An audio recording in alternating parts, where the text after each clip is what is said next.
Aleluia. Você está bem, amém? Amém. Aleluia. Diga para quem está do teu lado: não fale comigo, pois Deus vai falar. Amém? Aleluia. Aleluia. Deus está nesse lugar, amém? Aleluia. Deus está movendo, Deus está gerando um tempo na tua vida. Eu vou pedir compreensão de todos, inclusive todos que trabalham. Peço que todos aqueles que trabalham entrem agora em estado de intercessão. Nós vamos começar a cobrar cada vez mais esse tempo de intercessão de você que trabalha. Então eu quero que você dedique o tempo, você que está trabalhando, você vai interceder, você vai mapear a igreja. Nós já temos falado sobre mapeamento, temos falado sobre a importância do mapeamento.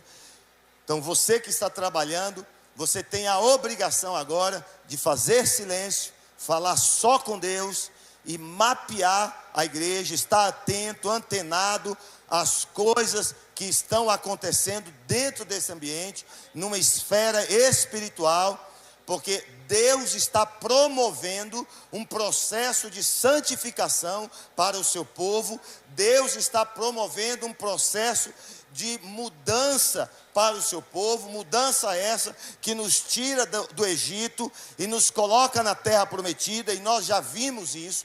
Estamos acompanhando há alguns dias o estudo que tem sido feito em cima dos capítulos de Josué. No capítulo 1 que nós estudamos, aprendemos sobre a importância da leitura da palavra, de viver debaixo da palavra. Aprendemos a importância da obediência, aprendemos a conexão que a obediência e a palavra tem com Deus. No capítulo 2 nós aprendemos o mapeamento através do envio dos espias até a terra prometida. Ali na terra prometida, Josué manda 2 espias para sitiar a terra, para espiar a terra. Aprendemos também sobre a importância da cobertura espiritual. Os espias não foram enviados sem que houvesse alguém que gerasse uma cobertura espiritual na vida deles. Você tinha a cidade de guarda, a cidade onde estava o armamento. Eles estavam protegendo, guardando, estavam velando pela vida dos espias. Aprendemos também que Deus faz um processo de restauração fantástico na vida de uma mulher, uma prostituta que morava nos muros de Jericó. No capítulo de número 3, vemos a travessia do Jordão, um processo em que Deus está adiante. A arca da aliança, ela não tem uma posição exata onde ela deve ser caminhada. A arca da aliança é a presença de Deus. A presença de Deus, ora pode estar à frente, ora pode estar atrás, ora pode estar de um lado, ora pode estar do outro. A presença de Deus, ela é que marca onde ela vai querer estar em nossas vidas. Mas para isso, eu aprendi no capítulo de número 3, que eu preciso me esvaziar totalmente, para que Deus preencha esses espaços aonde Ele quer, como Ele quer, a hora que Ele quer, porque a vontade é dEle e a vontade dEle é absoluta.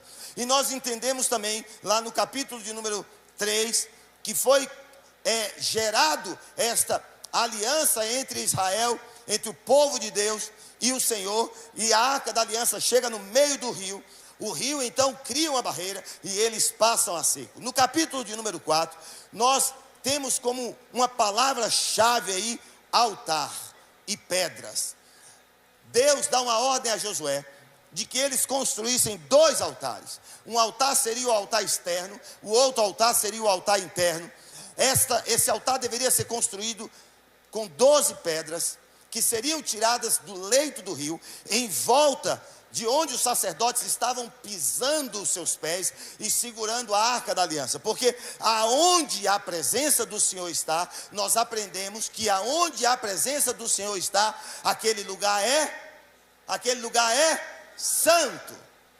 E nós entendemos em diversos textos da Bíblia, que a Bíblia diz, em diversos textos, que quando o Senhor encontra com alguém, Ele diz: tire a sandália dos teus pés, porque o lugar que você pisa é santo. A presença de Deus em nossas vidas, ela precisa gerar santidade. Se nós não estamos andando em santidade, não há presença de Deus em nossas vidas. Você entendeu também que santidade não é para qualquer um. Santidade é para aqueles que querem renunciar o pecado. Esse é o que está tipificado no capítulo 5 do livro de Josué, num processo cirúrgico de santificação, onde a pele do prepúcio de todos aqueles nascidos no deserto, homens e mulheres que nasceram do deserto, não aqueles que saíram do Egito, porque os que saíram do Egito eram fracos, eram covardes, eram medíocres, não estavam aptos para entrar na terra prometida. Então entrou na terra prometida homens guerreiros fortes, homens guerreiros valorosos, e esses homens precisavam extirpar deles aquilo que ainda era a carnalidade. Por isso fizeram uma aliança com o Senhor através de sangue e da pele do prepúcio. E no capítulo 6 nós vemos a grande vitória do povo de Deus, de Israel, a grande vitória contra a fortaleza dos traumas, a fortaleza do pecado, a fortaleza da fornicação, a fortaleza dos abusos, a fortaleza dos estupros, a fortaleza daquilo que muitas vezes nós carregamos dentro de nós. Colocamos uma venda, escondemos no mais íntimo do nosso ser, para que ninguém possa saber sobre aquele lado negro da nossa vida, onde abusamos ou fomos abusados, onde traímos ou fomos traídos, onde nós criamos uma ruptura ou onde fomos rompidos em algum determinado lugar. E no capítulo 6, os inimigos, eles são emboscados dentro dessa fortaleza. Nós aprendemos que quando andamos em santidade, os pecados serão emboscados dentro da fortaleza. Eles não terão poder para avançar contra nós, eles não terão. E aí o versículo 6, o versículo 1 do capítulo 6 diz que as fronteiras de Jericó estavam rigorosamente fechadas, ninguém entrava, ninguém saía, porque eles estavam apavorados. Aqueles que antes eram os opressores, agora eram os amedrontados. Aqueles que antes eram os agressores, agora fugiam com medo de serem agredidos pela verdade, agredidos pelo sangue, porque quando há pecado, o sangue de Cristo agride o pecado, ele rasga, ele dilacera, ele cospe, põe para fora o pecado, porque o sangue de Cristo é o símbolo da nova aliança entre Cristo e a sua igreja, que somos nós. E eu digo aleluia, amém. E aí entramos no capítulo 7. Você está comigo, amém? Amém? Aleluia! Eu estou animado. O retiro dos homens foi muito bom. Se você não foi, eu tenho uma coisa para te dizer. Perdeu o Playboy. Foi bom demais. Eu já participei de retiros bons, mas esse marcou a minha vida. Homens sentados à beira da fogueira, milho para todo lado, comida sortida, carne para churrasco, carvão à vontade, mas ninguém queria sair de perto da palavra de Deus. Homens que se debruçaram diante do Senhor e se lançaram sozinhos em Gilgal. Começaram a falar dos seus próprios pecados, confessando publicamente os seus próprios pecados e se arrependendo diante de um Deus todo-poderoso, que atuou naquele lugar de uma forma tão poderosa, que marcou a vida de todos os homens que ali estavam. Homens que talvez participaram pela primeira vez, sentiram algo tão tremendo, que viram as suas vidas mudarem. Eu já enxergo pela fé que o Gilgal que nós passamos ontem e hoje, nós homens, confessando diante de Deus, porque a confissão é um processo para libertação da alma. Tiago capítulo 5, versículo 16, diz: confessai as vossas culpas uns aos outros, para que vocês possam ser curados. A confissão, ela atinge duas esferas, a vertical e a horizontal. Se vocês tiverem rapidamente uma cruz para colocar aqui no fundo, coloque aí alguns minutos uma cruz aqui no fundo, e depois vocês tiram, por favor. Sabe, a convicção do pecado, ele tem que vir ao coração do homem, e eu já falei isso aqui. Após a convicção tem que vir a confissão do pecado, e eu já falei aqui. E a confissão, ela atinge a esfera vertical, eu e Deus, mas atinge a minha esfera, vertical, e a minha esfera horizontal, eu e o homem. Eu preciso abrir o meu coração, dilacerar o meu coração, confessar o meu coração, liberar a minha vida de qualquer dor, trauma, de qualquer pecado, por mais oculto que seja, para que não haja em minha vida legalidades para o diabo ter o que me acusar. E é sobre isso que o capítulo 7 fala. O capítulo 7 é um capítulo que basicamente vai tratar sobre um aspecto extremamente importante. E o aspecto importante aqui não é a vitória. Sabe quantas vezes equivocadamente entendemos em nossas vidas que o aspecto fundamental das nossas vidas são as vitórias que nós vamos adquirindo na vida cristã. E isso é um engodo de Satanás, isso é uma mentira de Satanás. O capítulo 7 nos prova isso. A maior verdade, a verdade mais absoluta para a minha vida, não é que a vitória é essencial, mas sim uma vida em obediência, com vitória ou sem vitória, obedecendo ao Senhor, subjugando a minha vontade à vontade de Cristo. Essa é a hora de você dar um amém. Minha esposa falou que eu preciso parar com uma coisa, e eu decidi que eu vou parar.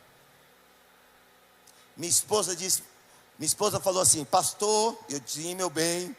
Ela disse: quando você fala, é assim ou não é, o pessoal, amém. Eu falo, não, amém. Não, aí assusta o povo.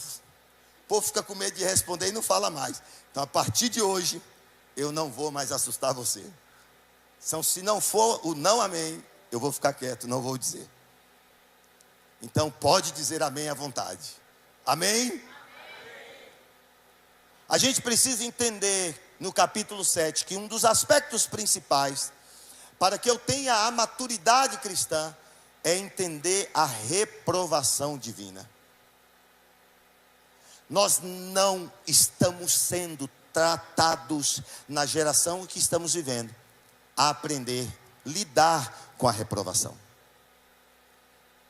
Adolescentes não sabem lidar com reprovação. Os nossos filhos não sabem lidar com reprovação. Os nossos adultos não sabem lidar com reprovação. As pessoas de nossa geração não sabem lidar com reprovação.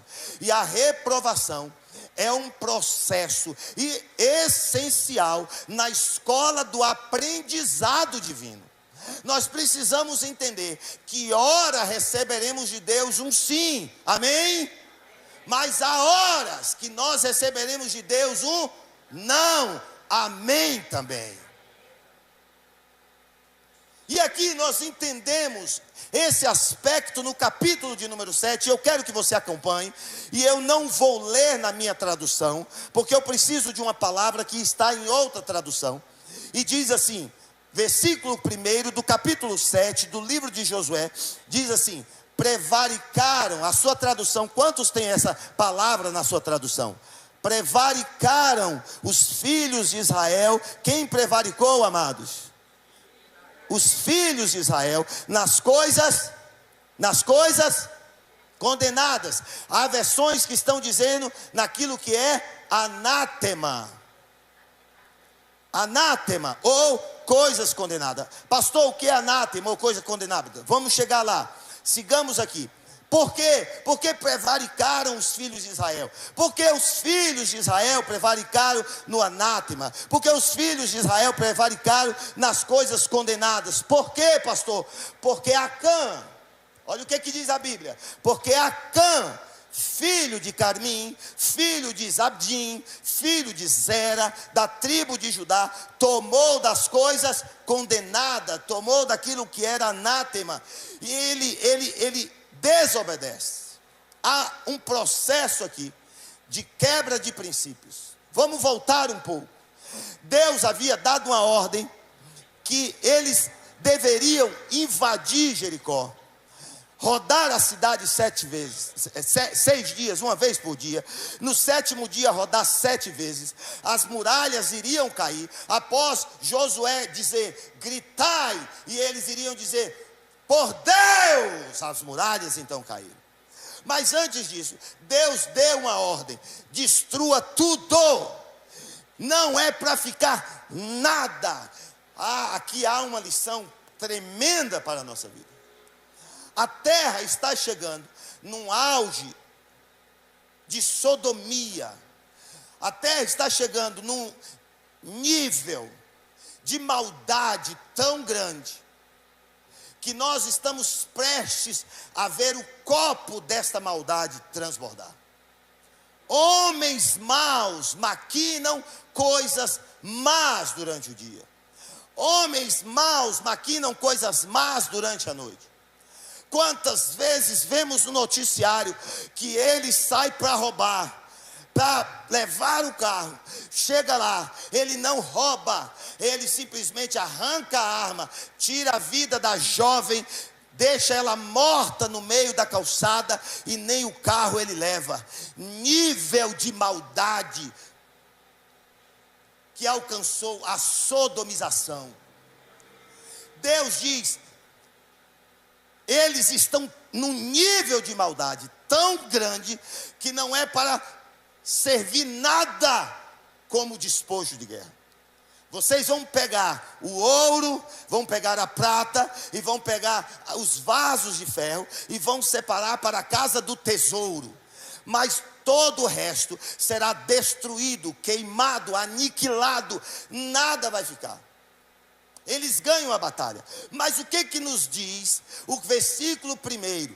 Diz que por causa de Acã, filho de Carmim, filho de Zabedim, filho de Zera, da tribo de Judá, tomou das coisas condenadas.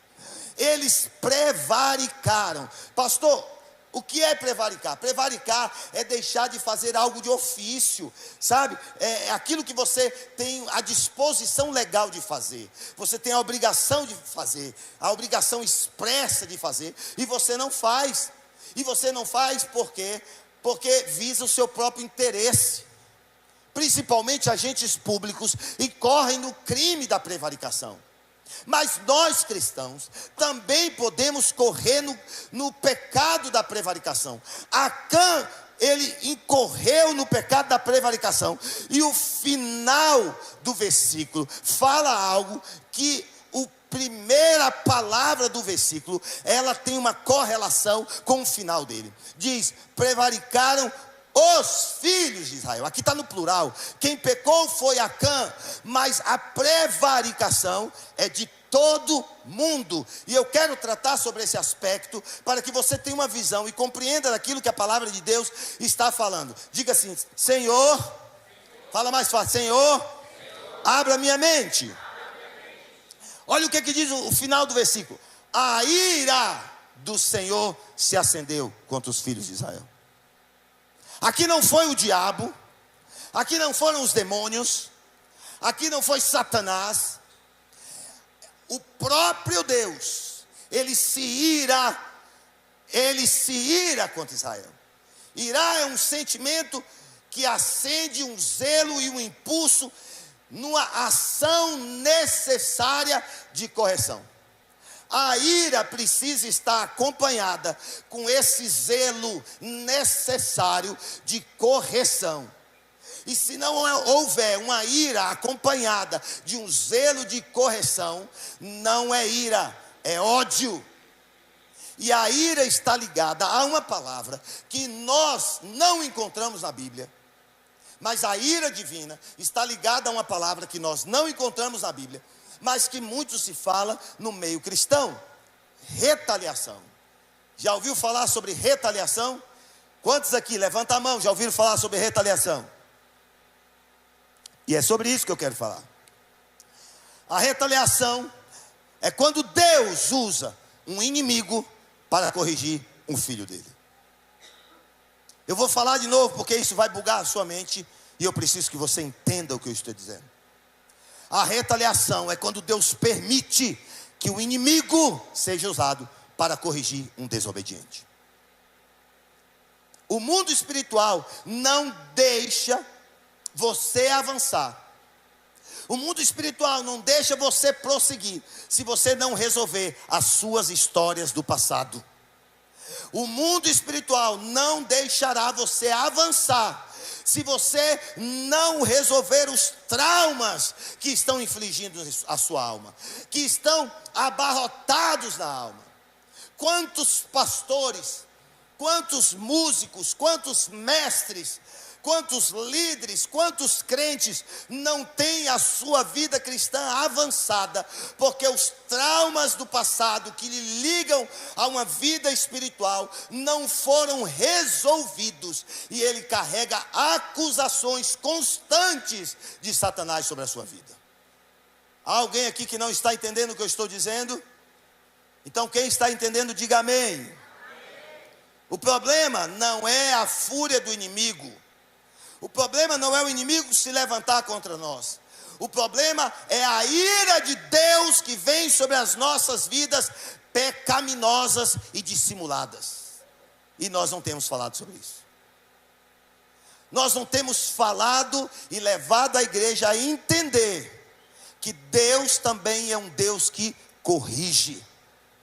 Gostamos de ouvir de um Deus amoroso que passa a mão na cabeça, de um Deus da hipergraça, que nos permite viver e fazer todas as coisas.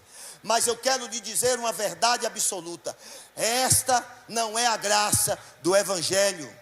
Porque a graça do Evangelho é aquela graça que te salva, mas é aquela graça que te repreende e que te corrige, fazendo com que você tenha uma vida santa diante do altar do Senhor. E isso está em Mateus capítulo 5, versículo 29, onde Jesus diz, e o que ele diz? Se o teu olho te faz, o que você faz com ele? E se a mão direita te faz pecar, arranca. E se o pé te faz pecar? Porque é melhor passar pelo processo de amputação cirúrgica da santificação do que perder a salvação com esses membros. Você está me entendendo, amém? Muitos de nós não entendemos que esse processo não começa lá fora. Eu nunca precisei me preocupar com o inimigo. Eu tenho que me preocupar é com o meu distanciamento de Deus. O meu problema não tem que ser o inimigo.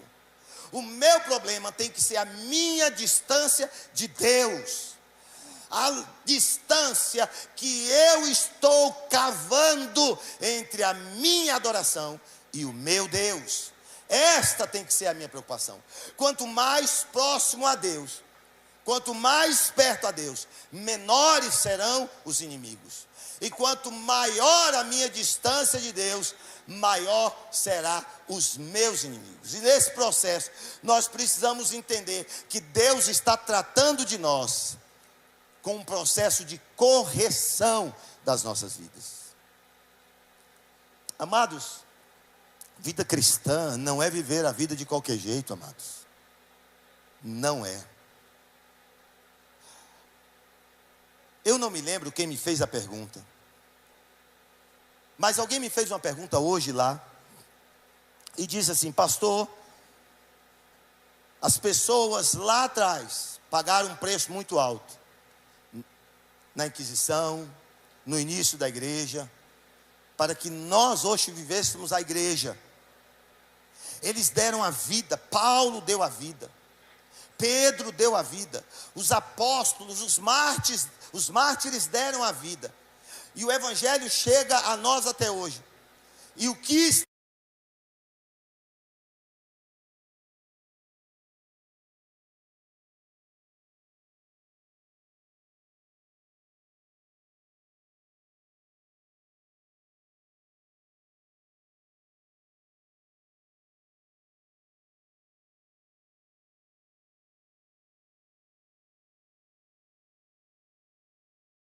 levanta de madrugada, manda mensagem de oração para o pastor todo dia. Aí você fala, rapaz, esse cara converteu. Não, converteu. Aí sai do quê? Da prova. Sai da prova. Olha a bênção chegando, olha o dinheiro no bolso, olha a conta bancária. Qual a primeira coisa que ele faz? O que ele elimina na vida dele? A oração. Porque agora ele está trabalhando tanto que não tem mais tempo de orar. Aí o que Deus faz? Põe o inimigo de volta. Você está entendendo o que eu estou dizendo? É difícil de entender, está confundindo tua mente, está dando um bug em sua mente, ou não? A oração afasta o inimigo, a falta dela aproxima o inimigo. Estávamos hoje tratando dos aspectos vindo no caso.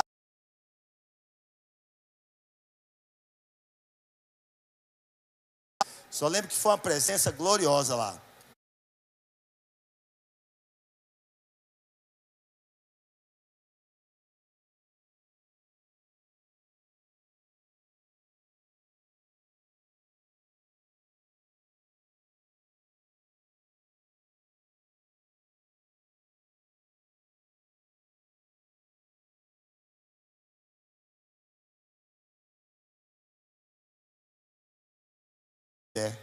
O teu pecado é individual, mas a tua colheita é coletiva. A gente precisa entender que essa forma de compreensão, ela vai expandir a nossa mente para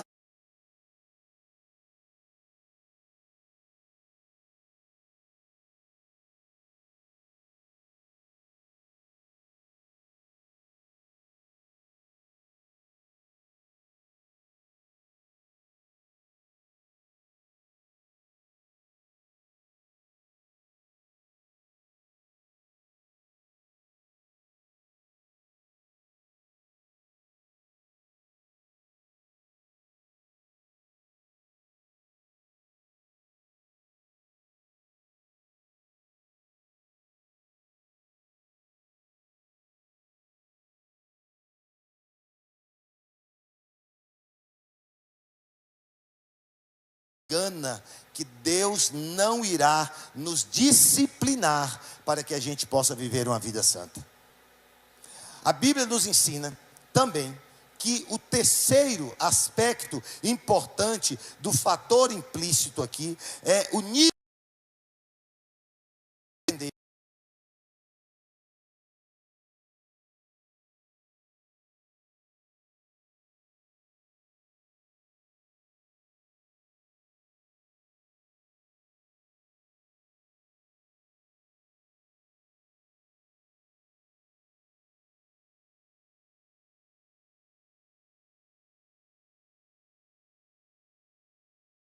de conhecimento seja escrito na tribo de Judá, alistado no exército e pronto para uma batalha. Você está ciente daquilo que é anátema. E o que é anátema, pastor? É aquilo que Deus separou e disse que não poderia ser tocado, porque aquilo pertencia a Ele. Eu separei para mim. Eu separei. Deixa eu falar uma coisa para você, muito seriamente olhando nos seus olhos. Quantos aqui são templos do Espírito Santo? Você é anátema. Você é separado. E se você usar o seu templo para aquilo que não é o propósito de Deus, você está usando para maldição. Olha a gravidade do que nós estamos entendendo aqui essa noite. Sabe, amados, algumas pessoas estão submergidas na ignorância. E Provérbios 4, verso 19, diz assim: o caminho dos ímpios é como a escuridão, nem sabem no que está tropeçando. Provérbios 4, verso 19. Porém, quando existe essa ignorância, o rigor de Deus é menor. Mas isso não é o mesmo conosco. Ananias e Safira é um dos exemplos marcantes daquilo que eu quero falar e quero que você entenda. Ninguém mandou Ananias e Safira vender o seu patrimônio e falar para os discípulos: eu vou vender meu patrimônio e vou colocar no altar, e vou entregar meu patrimônio no altar para a pregação do evangelho. Ninguém mandou eles fazerem aquilo. A obrigação que eles tinham era de ofertar aquilo que foi vendido e de dizimar a parte daquilo que foi vendido. Mas eles decidiram dar 100% do valor a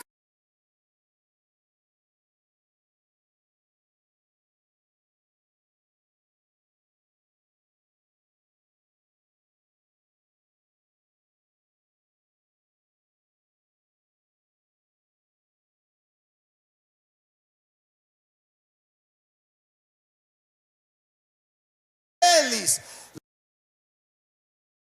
Ananias e Safira fizeram aquilo que eles não acordaram com o Senhor. Sabe, amados, Tiago capítulo 3, versículo 1 diz: meus irmãos, não vos torneis vós, muitos de vocês, mestres, sabendo que aqueles que são mestres, o rigor será maior. Então, o que eu posso dizer: pastor George, bem-vindo ao time, o rigor para o senhor é maior. Pastora Miriam, bem-vinda ao time.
Uma relação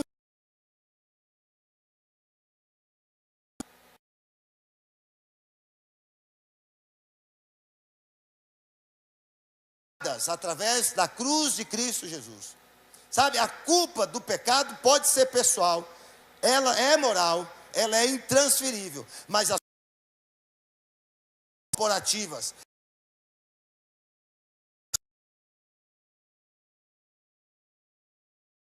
pessoal, mas a consequência cai em toda Israel. Como assim, pastor? Agora eu chego na derrota.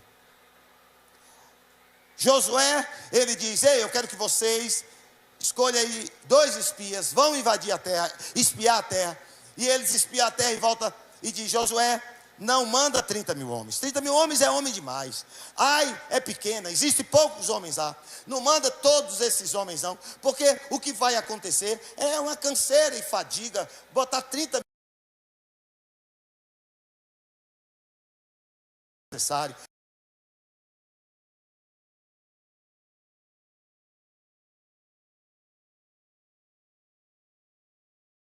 Josué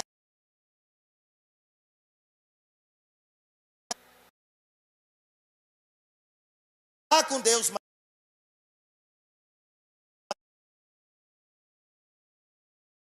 sem olhar, entra em emprego, sai de emprego.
você vai encontrar o anátema que eles não deveriam ter colocado a mão. Quem pega o anátema no campo da batalha, lá de Jericó, é Acã. E pastor, o que era esse anátema? Era uma porção de ouros e uma veste, uma estola com pedras e ouros, pedras preciosas e ouro, que cresceu os olhos de Acã. Nós estamos falando de que pecado, amados? Qual o pecado? Qual o pecado, amados? Crescer os olhos daquilo que não é meu. Qual é o pecado? Cobiça. Sabe o que Deus falou lá em Jericó? Vocês vão lutar e não vão pegar nada em Jericó, porque eu quero tratar em vocês a cobiça. A gente precisa entender que existem coisas que Deus precisa tratar somente em nós. Quando Jesus fala, ei, olha para mim, olha para mim. Quando Jesus fala assim, ei, para de querer tirar o cisco do olho do outro e tira a trave que está no teu olho, é porque aquilo que está diante de nós é muito maior. Mas a gente tem a tendência de querer tirar o pecado que está no outro. Aqui Deus estava querendo tirar o pecado de toda uma nação, mas havia um homem que não entendeu isso, e ele rouba de Deus. Ele não rouba de outra pessoa, ele rouba de Deus. Aqui há um roubo, a Bíblia diz, ele roubou a Deus, e ele leva e ele esconde o que ele roubou na tenda da sua casa, debaixo da guarda e da proteção da sua família. Lado de pecado em nossas vidas.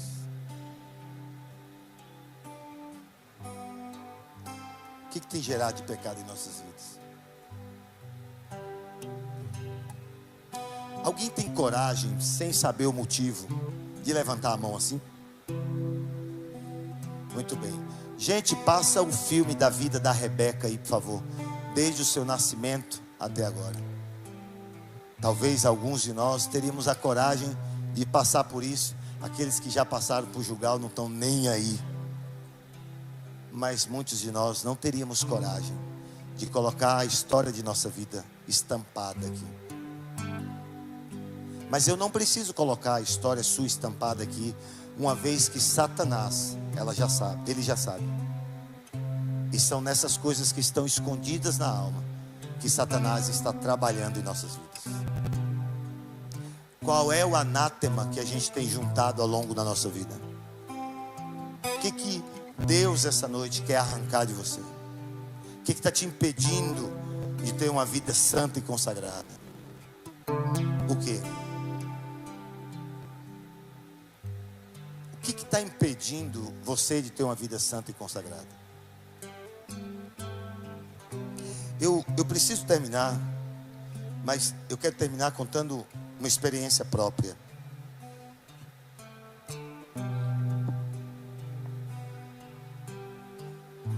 Nós viajamos para Curitiba, eu e minha esposa. Alguns aqui já sabem, porque eu já contei, mas os homens também ficaram sabendo ontem. Eu quero contar para toda a igreja. Eu estou fazendo um trabalho aqui dentro da igreja, chama-se mapeamento espiritual. Esse mapeamento espiritual, ele é feito acompanhado com a pastora Miriam e com um intercessor ou outro que está nos ajudando. E você recebe 30 folhas, é um questionário com 30 folhas, 27 são de perguntas e 3 folhas são de uma redação que você pode escrever sobre sua vida. Esse questionário, ele é para gerar libertação na sua vida, de traumas, aqueles traumas que a fortaleza da alma, né, está ali blindando, relações abusivas, sabe, que você nunca contou para ninguém, estupros, abusos, roubos, corrupções, ninguém nunca soube. E o que eu faço, pastor? Confessa, coloca lá, confessa. Esse questionário, ele vem para a nossa mão, vem para minha mão e para a mão da pastora. Ele é confidencial, só eu e a pastora temos acesso.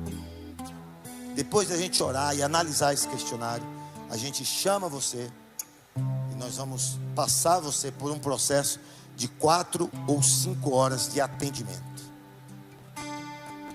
Não pode ter criança, não pode ter interrupção, tem que ter alguém orando, porque o processo é mapear sua alma e buscar a cura da sua alma. Esse é um processo. Mapeamento é um processo usado em todas as áreas. Seu carro quebra, você vai num bom mecânico, ele vai mapear o carro. Primeiro ele te pergunta: o que está acontecendo? Isso é um mapeamento. O que está acontecendo? Você fala: é um barulho na roda direita. Quando torce, distorce. Como é que é isso? É um mapeamento. Ele põe em cima, olha a peça, balança a roda, bota o aparelho.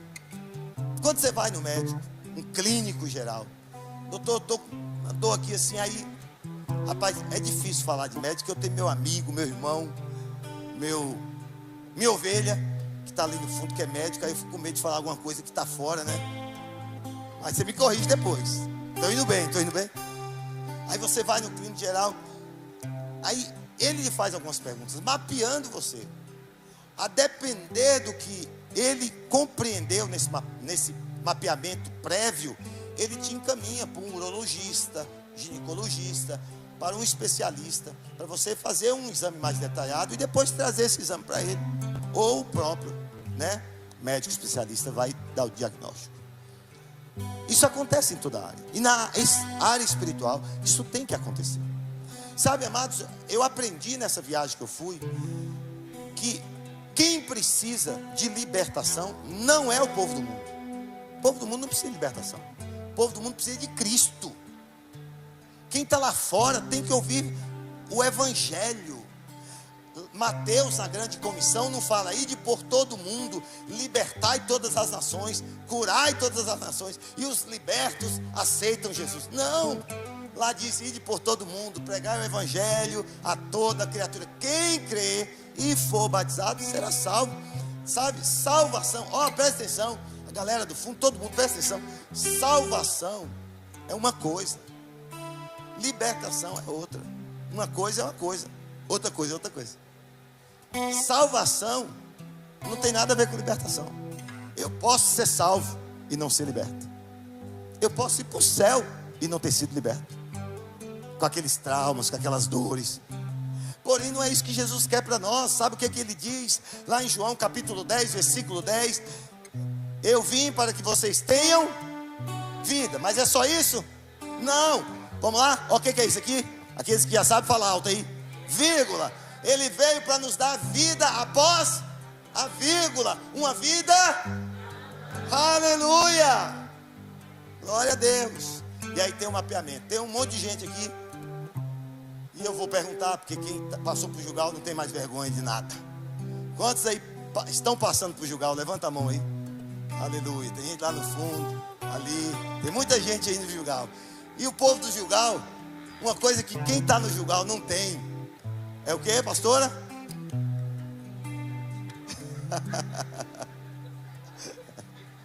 Falaram ali dignidade, mas não é dignidade. Reputação.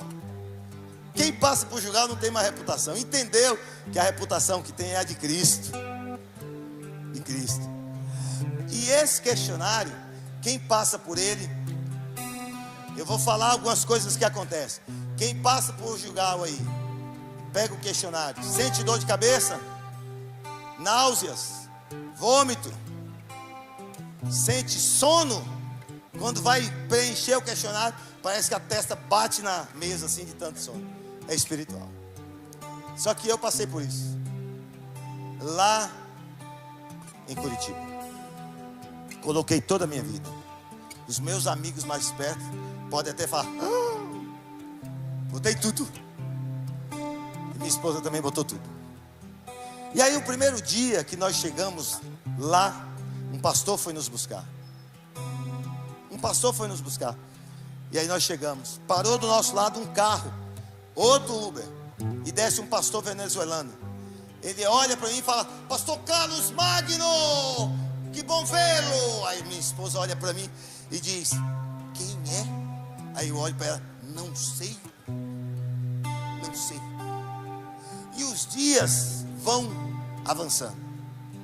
Nós não éramos nada mais do que alunos ali. As pessoas sentavam do nosso lado e falavam bem assim: pastor, tudo bem, tudo bem, a gente pode tirar uma foto com o senhor? Eu falei: meu irmão, eu só sou aluno. Não, pastor, é para que a nossa igreja lá veja o nível de pastores que tem aqui. Mas irmão, eu sou aluno, irmão. Não, pastor, o senhor tem um canal na internet. Eu falei: meu irmão, tem 1000 pessoas no canal. Ele falou: não, o canal do senhor é grande, e tira uma foto nossa aí. Aí tirava a foto minha e da pastora. Mais tarde chegava alguém e dizia assim: pastor, autografa esse livro aqui. Eu falei: varão, vigia, o livro não é meu não foi eu que escrevi. Como é que eu vou autografar um negócio que não é meu? Então faz uma dedicatória. E todo dia isso acontecia. Todo dia. E para nossa triste surpresa, só piorava. Só piorava. E como é que Gilgal lá funciona? Vai o pastor conselheiro, vai o auxiliar desse pastor e 10 alunos. Dentro da sala, quando você está aqui, você está com o pastor Carlos e com a pastora Miriam. Lá está o pastor que preside, o auxiliar, mais 10 alunos para ouvir toda a sua história. Então, se você tem alguma coisa debaixo do pano e colocou lá, fica tranquilo, os 10 vão saber. Vai para julgar. E cada dia só piorava.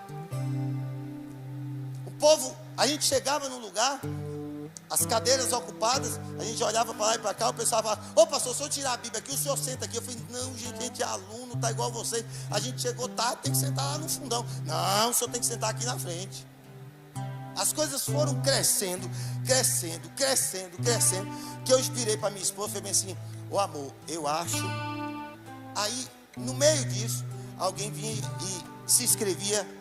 Amados, eu subi de 5.000 e poucos para 6.000 e tantos lá no Instagram, só nesse período.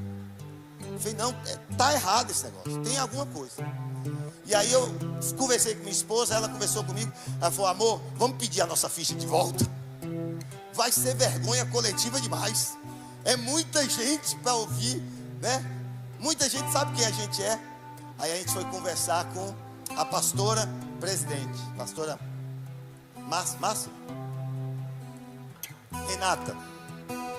Aí ela disse assim: esse povo todo que está procurando vocês, é Deus aumentando a possibilidade de mais pessoas ouvirem o que Deus fez na sua vida. Porque para Deus não importa o teu passado, e sim o que você está vivendo. 10 pessoas entravam na sala. Na minha sala, na da Miriam, acho que foram 22. Na minha sala, o pastor proibiu o povo entrar, porque chegou no limite, e o limite era 30 pessoas. Não o limite da sala, de pessoas que podiam assistir, porque podia assistir só 10. Mas 30 pessoas foram ouvir a minha história.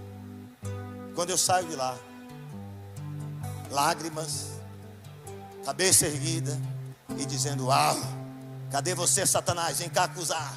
Porque não há acusação para aqueles que estão em Cristo Jesus. Quando nós entramos, quando eu entrei de volta aonde estava, todo mundo ficou de pé e aplaudiu a coragem de um homem de Deus que não se escondeu de forma alguma em cargo ou em função eclesiástica, porque o que ele precisa não é placa, não é cargo, mas é Jesus. Eu tenho dedicado a minha vida todos os dias a estudar sobre esse tema, para que você viva o que nós estamos vivendo. E nós estamos vivendo uma novidade de vida. Eu quero que você entenda que não depende de Deus, depende de você viver esse tempo novo. E se você quer hoje renunciar ao seu anátema, se você quer deixar para trás o seu anátema, eu quero convidar só aqueles que querem fazer isso